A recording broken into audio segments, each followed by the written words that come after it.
Hi everybody and welcome back to a brand new video. Today Larry and I are going to be filming an updated Q&A for you guys. A lot of life changes have been happening or have happened, and we are here to kind of update you guys, bring you up to speed.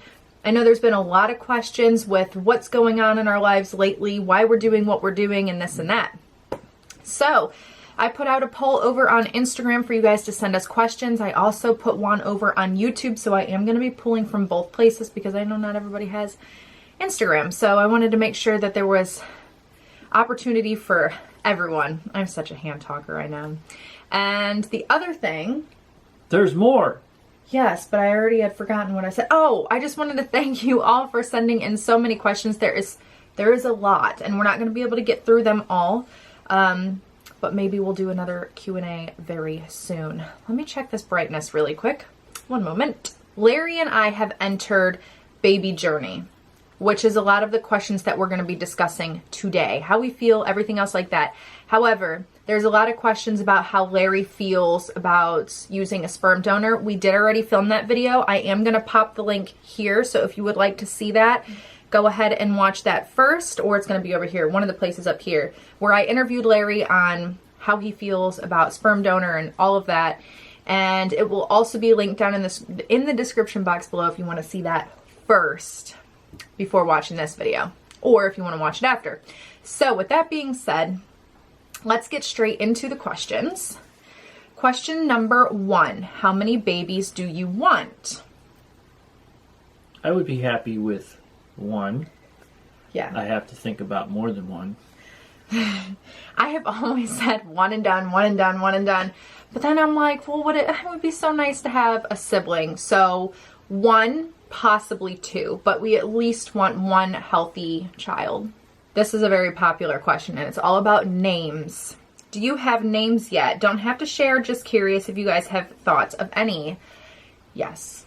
We have talked about names for probably the last 2.5 years. Yeah, we have. Before we came to the decision, before we knew, we've been discussing names. I do have a list. There's on the iPhone, there's like this little notepad section where you can do notes. The title of it is baby names, and I have a full list of baby names that Larry and I both like that we've discussed and talked about. So we do have a list. I think at one point we even decided, okay, if it's a boy, it's this name. If it's a girl, it's this name. We're done.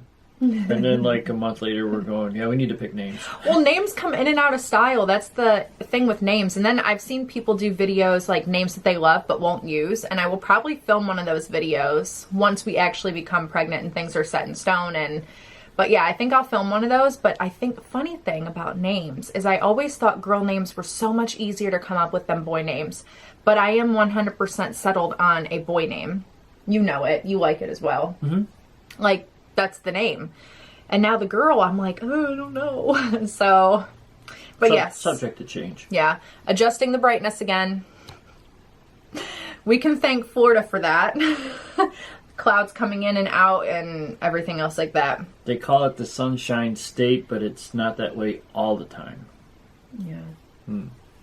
This question, what was your number 1 must when choosing a sperm donor?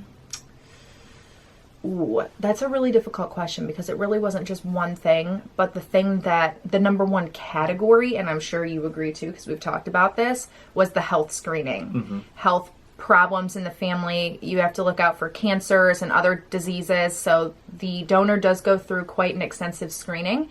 And then you also get their parents and their siblings screening as well. Are they alive? Are they deceased? If they're deceased, how did they pass away?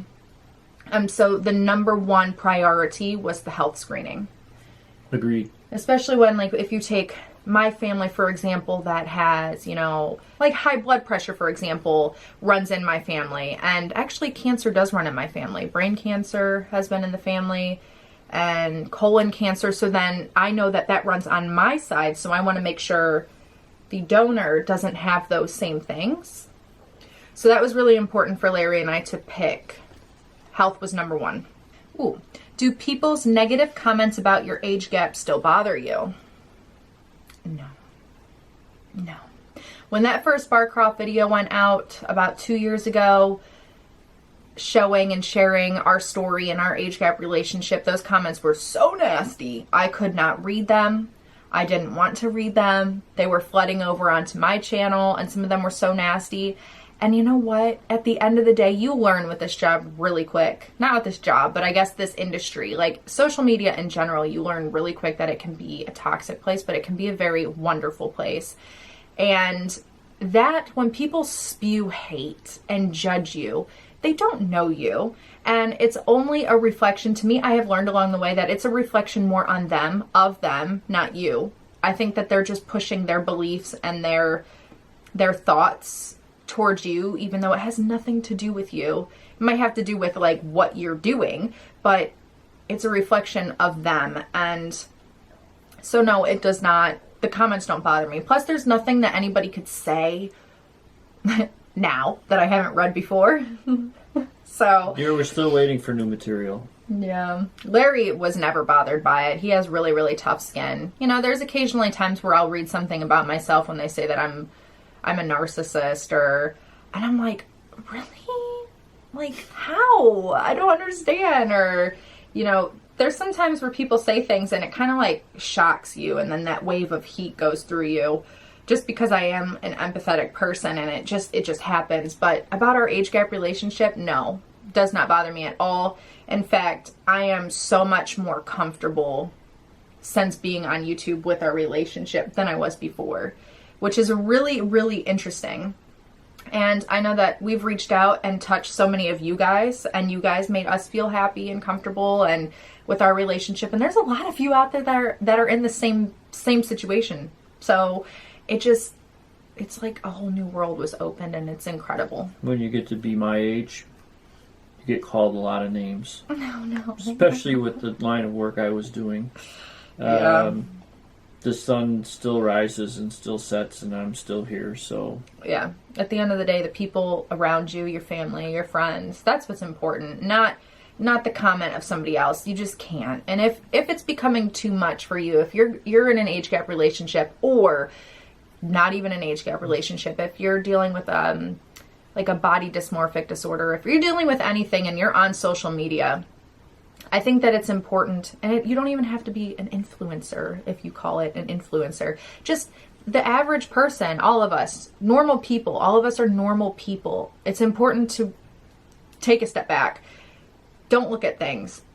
Follow people too who encourage you, that are in the same like life moments as you, because it's very easy to compare yourself to somebody else. Well, why does she or he have this and I don't have this? And it can be just don't let people, try not to let people get to you. It's something that is learned, but just if it is getting to you, take a step back. What's the worst thing about being on social media? I think the hateful, nasty comments, or, you know, the body shaming that goes on. And I think that's the worst part of social media. You don't get on social media thinking, you think you're going to put out a video and it's just going to be great. People are going to come together, like positive, women supporting women. And it's not like that. So I think the worst thing is just how mean and vicious people can be. And again, it is nothing to do with you. So if you're out there or you're younger and you're dealing with bullies at school, know that it is nothing to do with you. That is their problem. It is a reflection of themselves. It's something that they need to deal with. Back in the day, before social media, you only talked to your family, your friends that you went to school with, and there was teasing and bullying at school. But when you went home, it was a safe space. If you had a safe, good living environment, and that was your place. You got away from bullying. Now, you deal with it at school, or you deal with it at work, and then you go home and those same people are on your Facebook or on Twitter or on Instagram. There is no escape from it now. So you have to be strong enough to limit it. Reach out to people. Like if you're dealing with something bad on social media, either shut it down. I've had to deactivate. I went through a really toxic, nasty breakup when I was 19 years old, and I had to deactivate my Facebook. I had to remove myself from every social media platform so that I wouldn't be tempted to reach out, and so that he could not find me and reach out to me. It's what has to be done sometimes. So I just think the worst thing about social media is the vicious end of it, and how it's literally changing everything. There's so many great things, so don't think I'm harping and saying it's negative, but we're focusing on the negative side at the moment. Well, that's what the question was. Yeah, it's just, it takes up so much time. Like Larry and I, today is September 4th, tomorrow is September 5th. We're participating in something called I Am Whole that was created by I Am Whole UK and Zoe Sugg.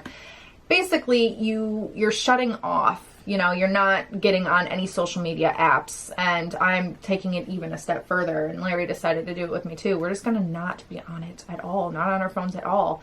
And if you do that, make sure you let your family and friends know, hey, if I don't answer my phone or text, don't worry, nothing's happened to me. I'm just like taking a break. I just think it's nice going forward to take yourself back, withdraw a little bit from social media, have those social media free days. I think I'm going to start doing it once a month, actually. I think I'll still answer my phone. Yeah, I'm not. I think I'm going to do a full. That's okay.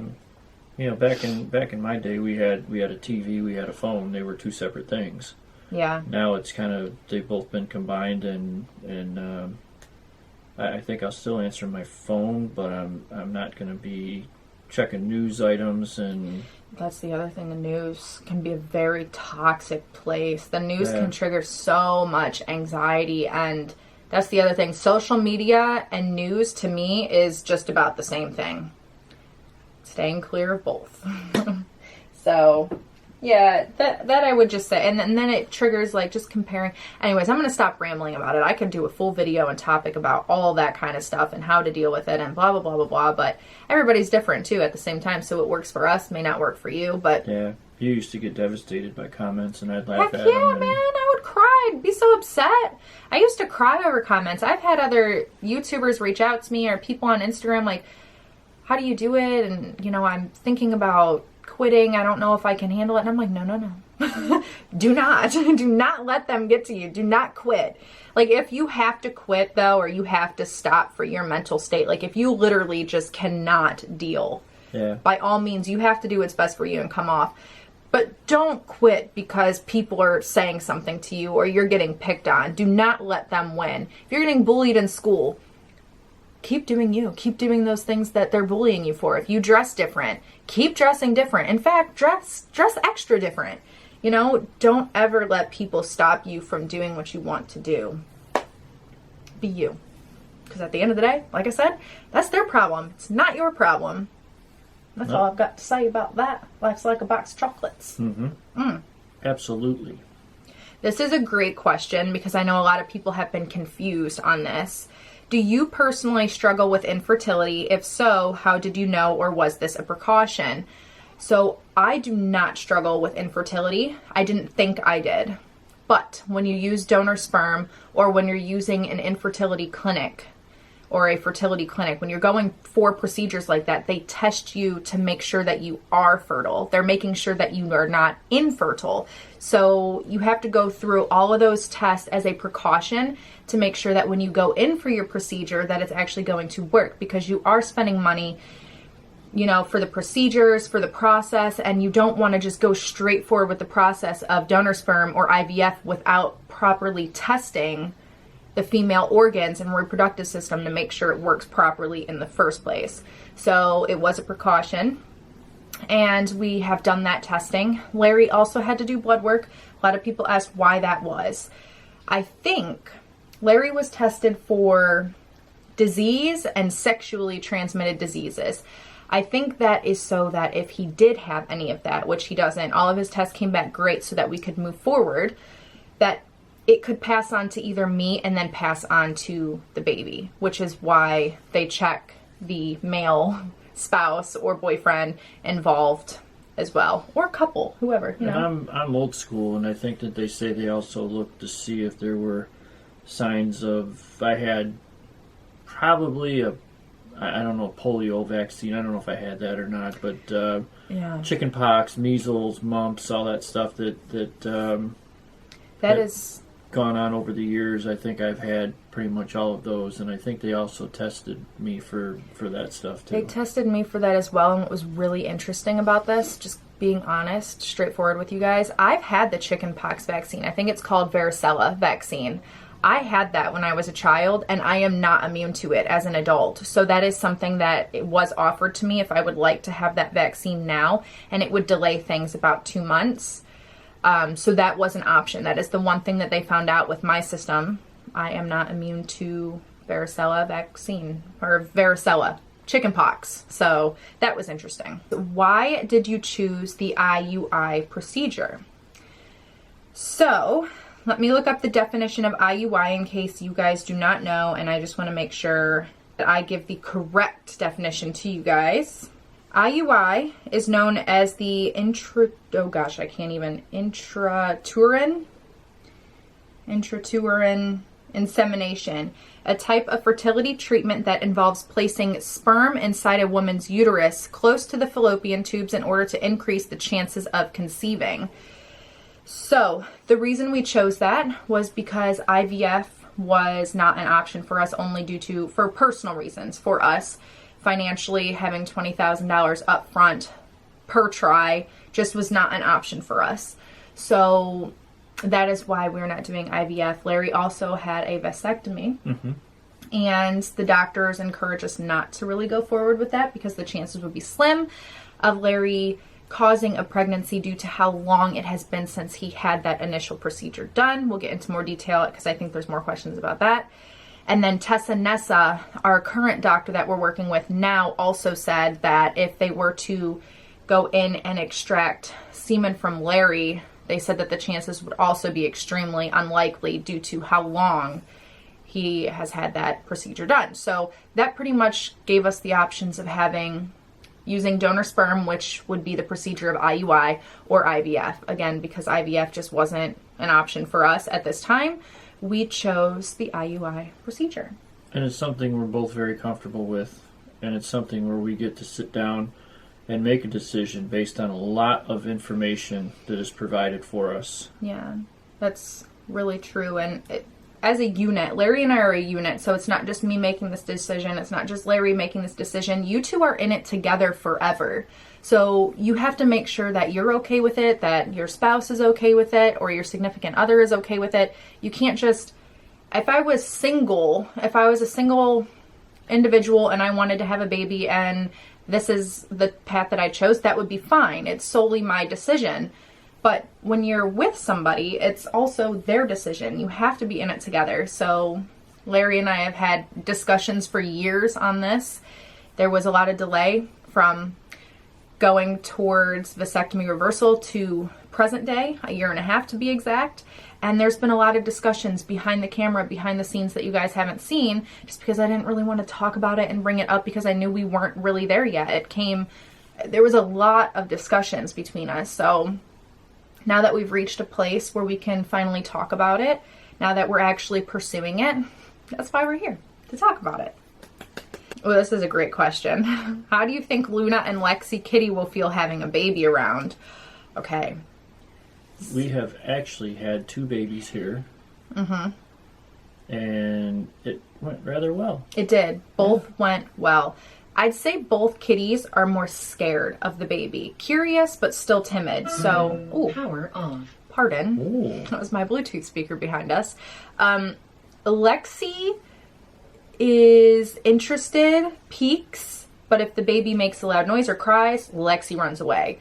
Luna is much more like a protective kitty, so she'll reach up and like look into, the crib or the blanket area where a baby is laying. So I have to kind of watch that, especially because it wasn't my child, it was somebody else's child, and I don't want my cat jumping on somebody else's child. But she was definitely curious, and when the baby cries, Luna gets upset and kind of runs around the house, which I think is really cute. It's strange, even when she watches the Harry Potter movie and they have the mandrakes and they're crying and making a noise when they pull them out of the pot.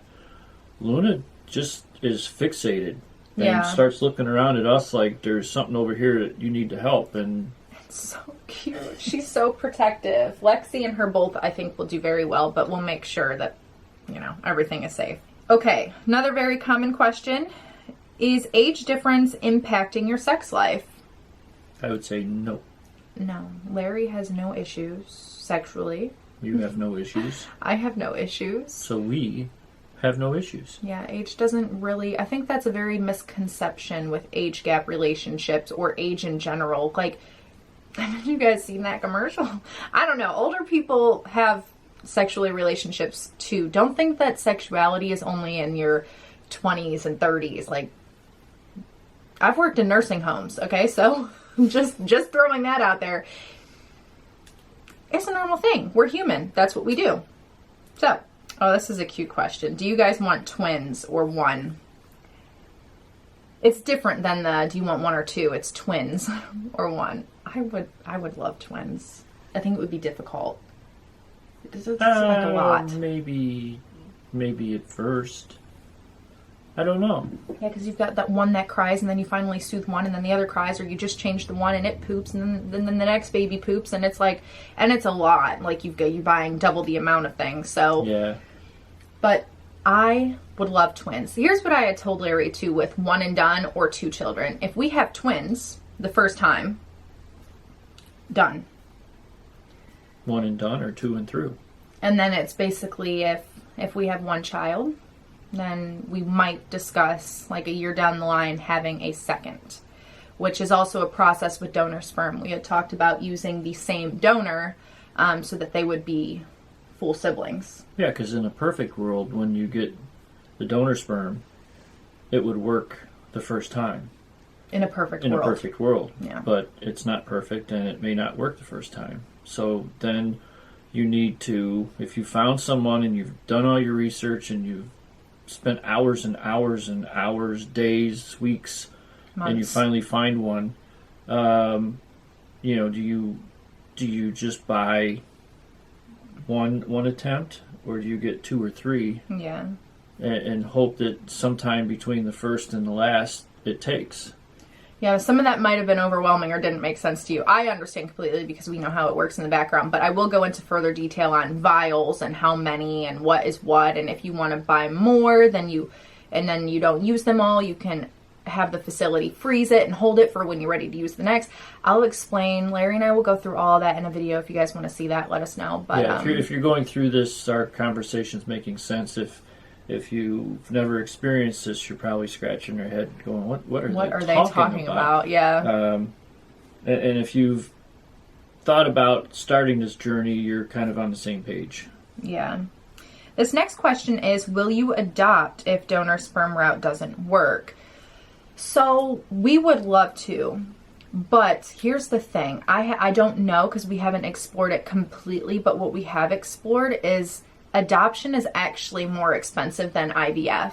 And this, us talking about finances, it does not mean that we're asking for money or, we're just being transparent. But I do believe, don't quote me, but I do believe that adoption is more expensive. Larry and I love and 100% support adoption. My dad was adopted by my grandpa, who you guys know very well. So we 100% support and love adoption. But again, I just think it's more of an expensive route. And by saying this, we're presenting our situation. We're not asking for anything. Yeah. And once again, I'll put it out there. If you look us up on the internet, you'll find out that we're worth somewhere between $24 and $26 million. Or $1 million or $2 million. You cannot trust those finances. If that was the case, we would 100% be going forward with IVF. I don't know. But, hold on, I want to say really quick. With me saying that just now that we would 100% be going with IVF, that doesn't mean that we're unsettled or unhappy with the decision of using donor sperm. Larry and I are 100% content on using donor sperm. We're unsettled or unhappy, we're not doing it. Yeah. We've made this decision. We've talked about it for years. Mm-hmm. So we're good with that. But I'm not good with computers. I'm not good with banking. I'm average at banking. If there's someone out there that knows more than I do and finds somehow looking through banking or internet records that there's a bank account somewhere in the world that's between $24 and $26 million and it has our names on it, it's ours, please let me know where it is and how I can access it, and I will help give you a finder's fee for looking it up and finding it. OMG. There you go. Let us know. All right, this next one is, are you going to name your kids something from Harry Potter? There has been many names discussed. There has been a few Harry Potter names added to the list. You'll just have to wait and see. Mm-hmm. I think the final decision will come once, it's that time we're pregnant and the baby comes. Yeah, when they're standing there wanting to know what they're going to put on the birth certificate. We better have something. Are you already looking at baby stuff? No. Of course, when you stroll through Target, I have for years. I've always looked at Since I've known her, she's always, so look at how cute. Always. But no, we are not looking at baby stuff.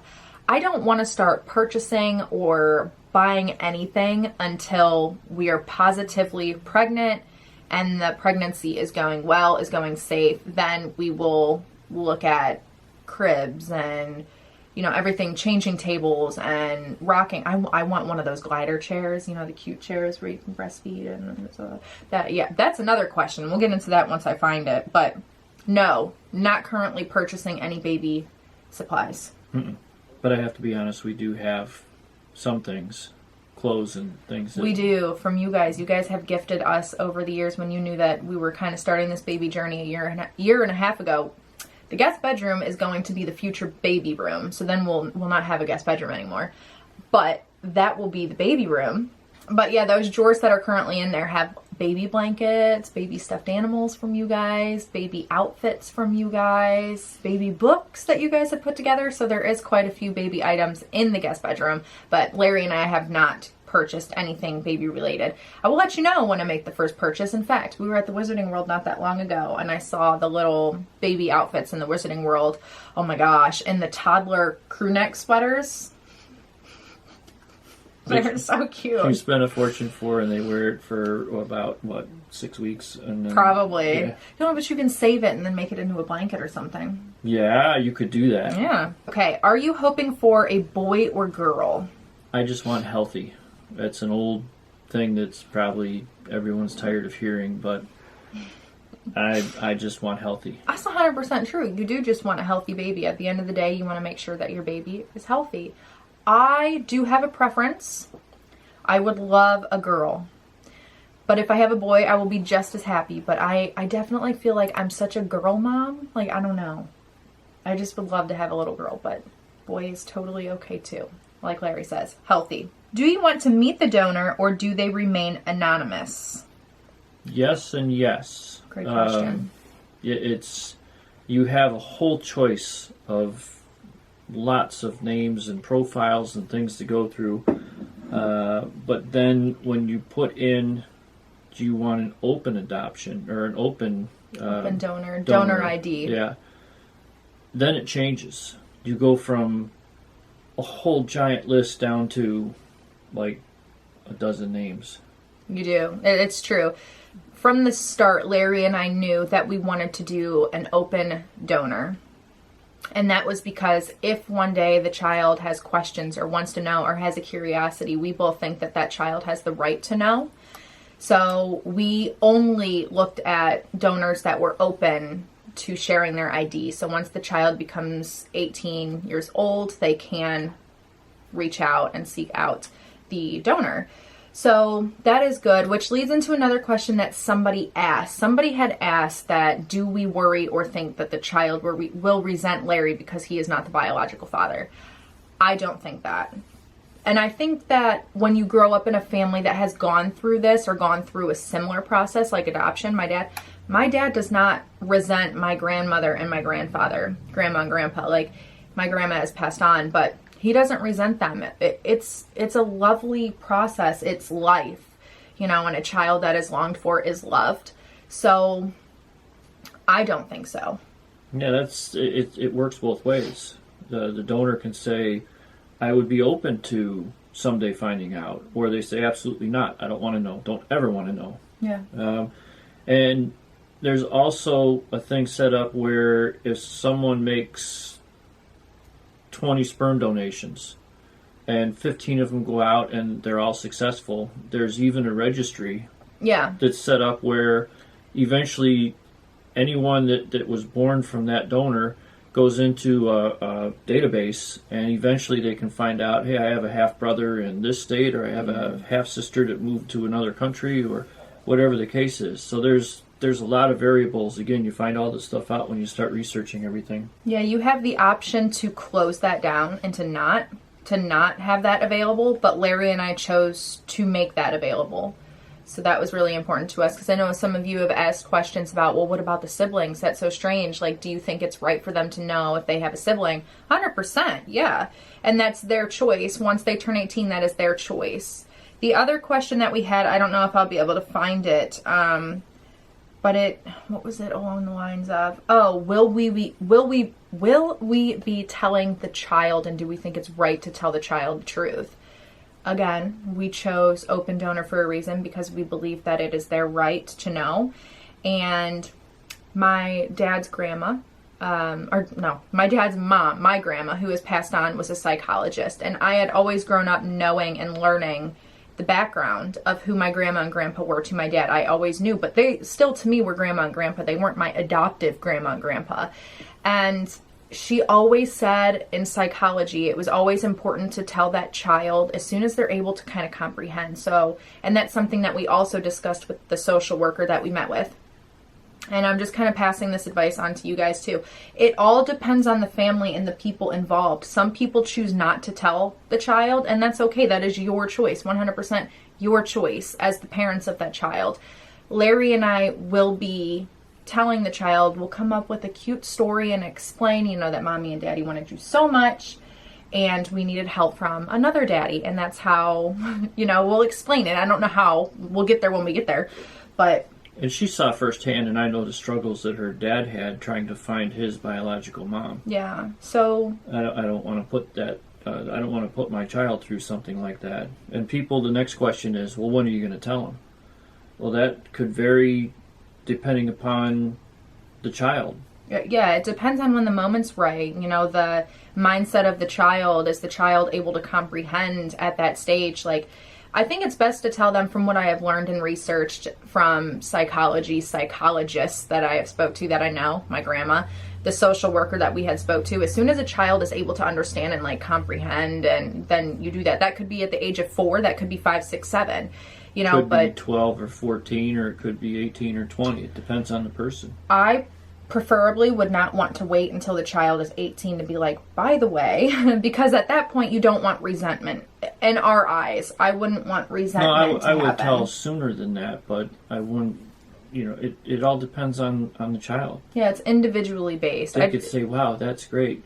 Well, you're my mom and dad, and that's great too. Or they could say, well, you're my mom and dad, but I would really like to know who that other person was. Yeah, so we're giving the child that right. We're making sure that doors are open for our child. So that was just important to us. So now you guys kind of fully understand why and how and what and all of that. So I'm hoping that is helpful. This is a great question. What advice would you give your younger self? She could use a lot of it.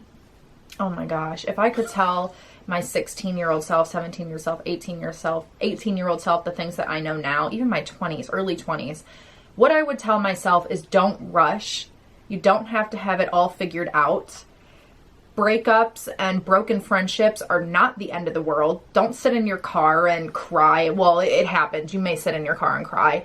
Just know that issues that you're dealing with are only temporary. Most of the time, these problems are only temporary. It is not worth going down a really bad mental health state. I know that it can happen and things can be really stressful in life. Been there, done that.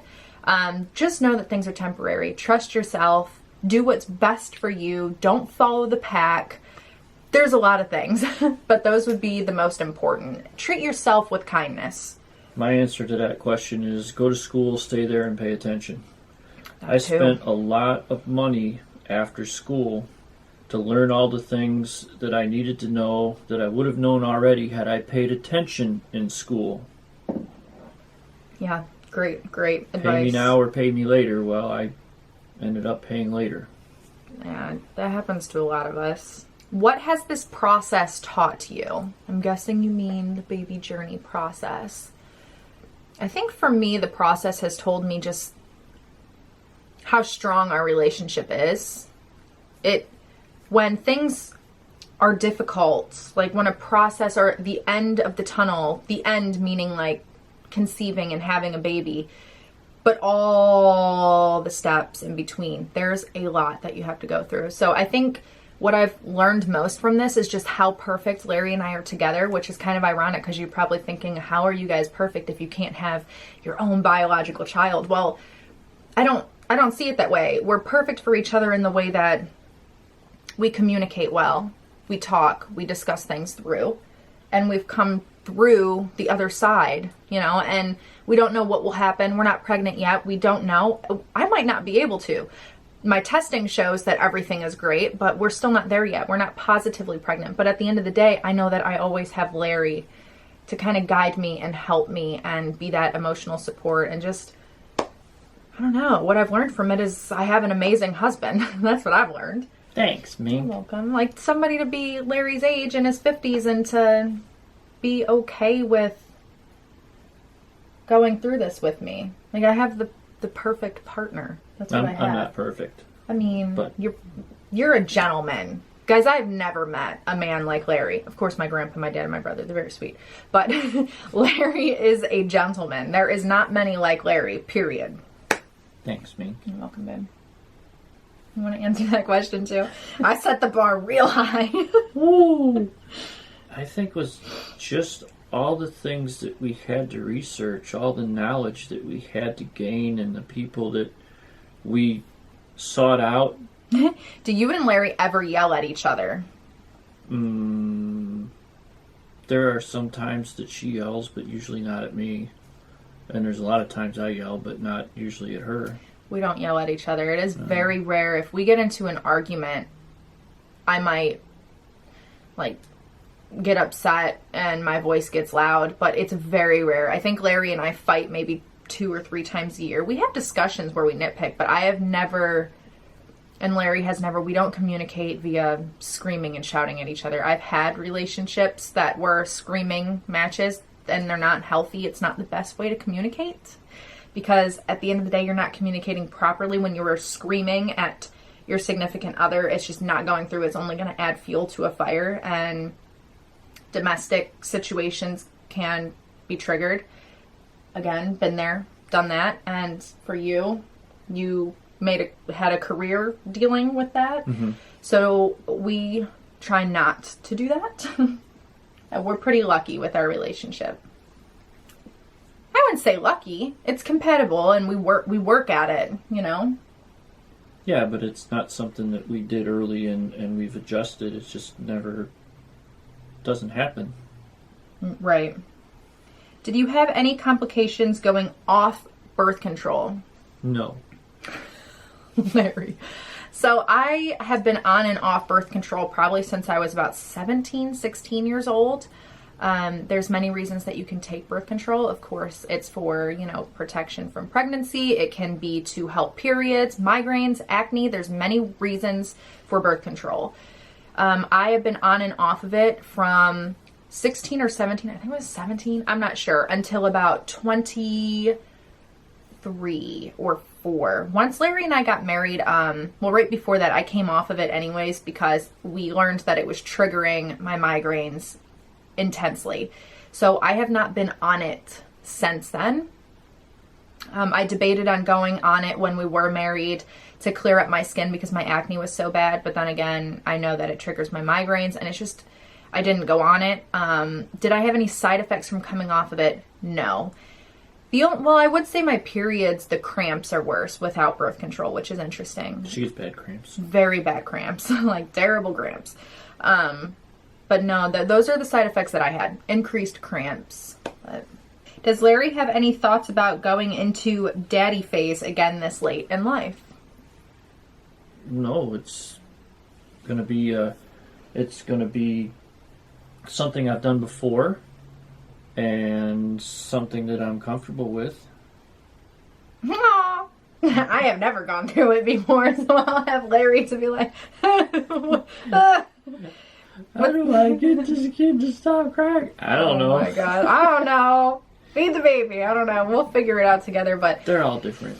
What's really nice is that I know that I do have a compassionate and very caring and very sensitive husband that I know if I'm not feeling well or something's going wrong, he'll be there during the pregnancy to rub my back, rub my head, make me feel better, or at least try. Even if he can't, he'll at least be there to support me.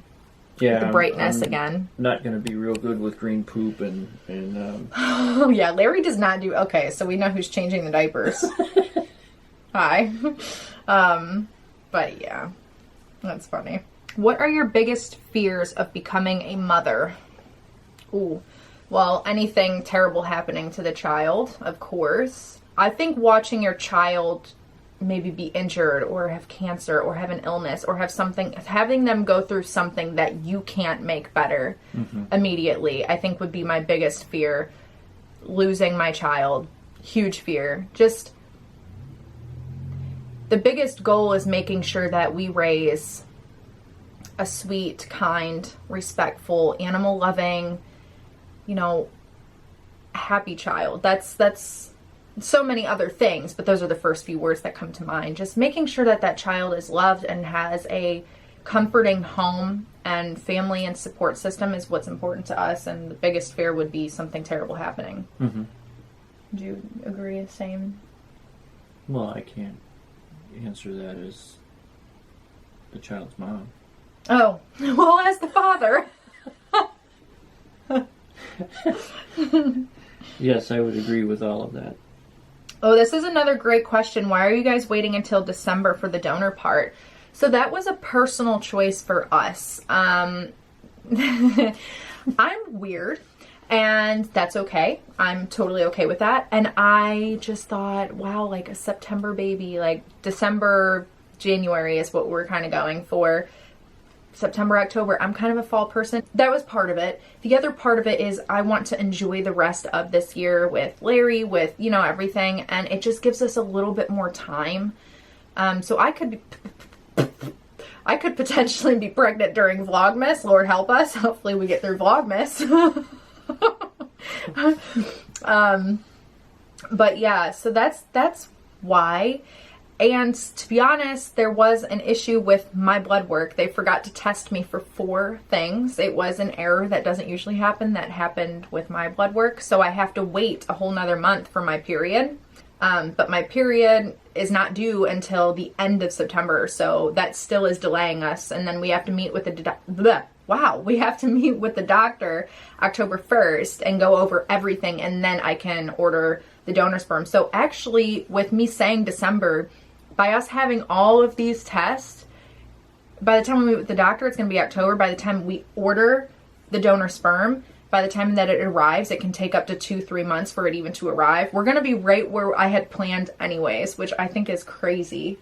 So, well, she really changes. She comes to life around late August, early September.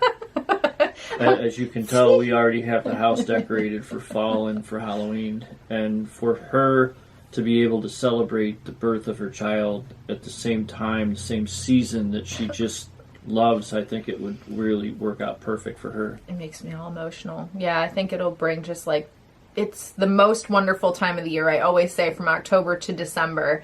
And this year I have extended that to September, actually August through December. It just gets me ready for fall and cozy season. And my poor mom, which is my mom's mom, she's like, are you sure you want to do that? Because you're going to be pregnant in Florida all through the summer heat. And I'm like, well, thank God for swimming pools and air conditioning, but, and that would honestly put us due during the hurricane season in Florida. So that's kind of a bad thing with when we picked, but yeah, that's the details on that.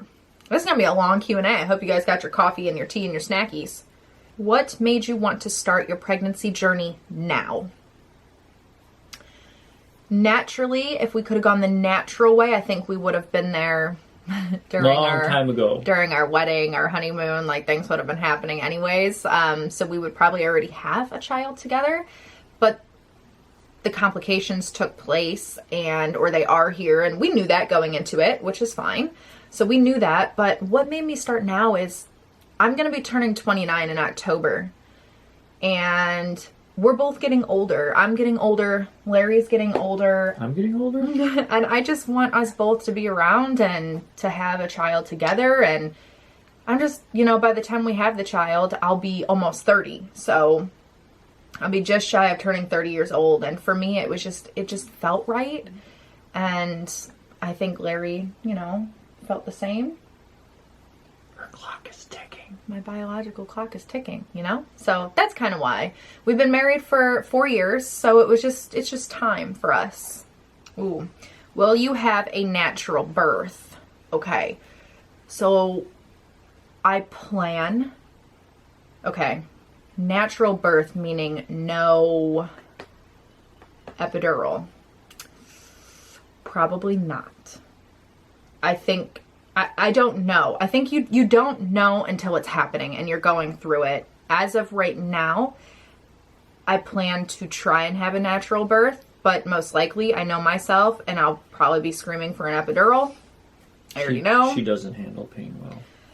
Does anybody though? I mean, I have a decent pain tolerance. Man, these periods knock me out. Sometimes I turn into a sweat, I black out, my ears ring, and I collapse in the bed. My cramps can be awful. But the plans too, a lot of people are asking about C-section or, you know, vaginal birth or breastfeeding.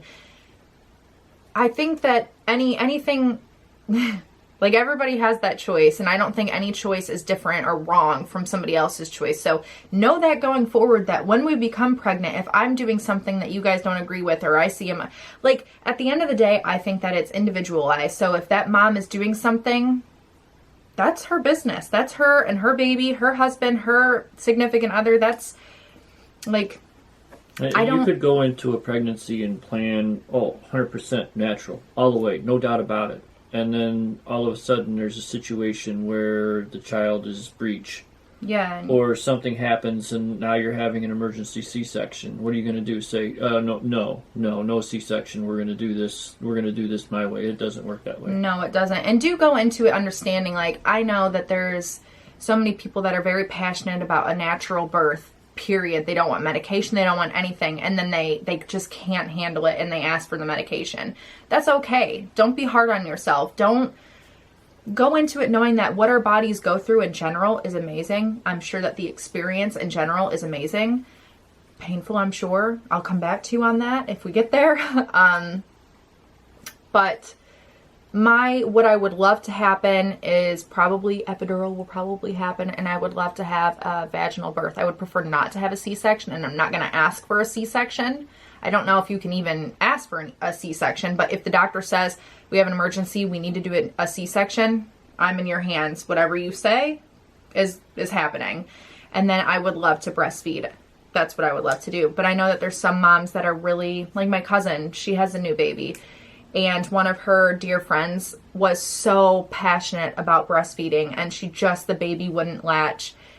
And she has gone through so much and like meeting with the doctors and like trying to get the baby to latch. And sometimes it just doesn't work out. And that's something that I think would be discouraging at first at sometimes, but every experience is different. I hope to breastfeed. That's my goal, but we'll see once we get there. We'll get there when we get there. That's from The Incredibles. In case you're wondering, it kind of popped into my head. Oh, great question. Something that if we missed this, it would be bad.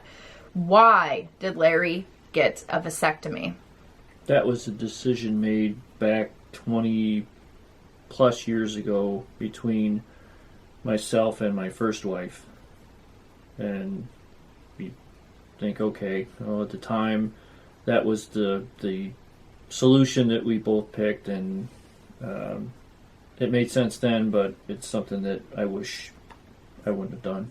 That's okay. No, everything happens for a reason. Hmm. That's what I believe. I believe that everything happens for a reason. I believe that too. Yeah. Do you ever argue about things more so because of the age gap? No. I've never considered the age gap anything to argue about. No, I agree. How do you keep so upbeat? Oh, well, thank you. I mean, there's some days where I don't feel upbeat, and some days where I feel like crap, and some days where I'm upset. There's a couple vlogs that come out every now and then where I just kind of unleash and I let you guys know actually how I'm feeling and what's going on. But in general,